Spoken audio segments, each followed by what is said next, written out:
মাননীয় প্রধানমন্ত্রী নরেন্দ্র মোদী তিনি বাংলায় এসেছেন।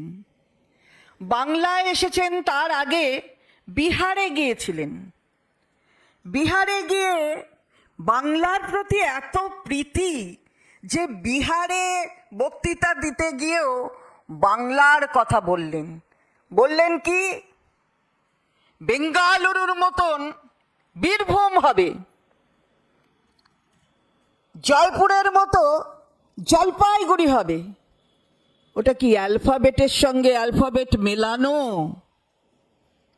কোনটা কিরকম দেখতে, কতটা ওই জেলাগুলোকে কিরকম দেখতে হয়, তার মানুষ কিরকম, সেটা পর্যন্ত আপনার জ্ঞান আছে কিনা আমরা জানি না।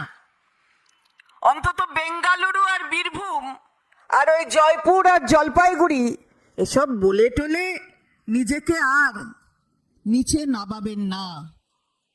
বাংলার প্রগতি, বাংলার উন্নতি মুখ্যমন্ত্রী মমতা বন্দ্যোপাধ্যায়, আমাদের দলের মাননীয় নেত্রী, তিনি করছেন। তাই 11-য় তিনি, 16-য় তিনি, 21-এ তিনি, আবার 26-এও তিনিই হবেন। বাংলা হান্টের আরো খবর দেখতে নজর রাখুন। বাংলা খবর মানেই বাংলা হান্ট।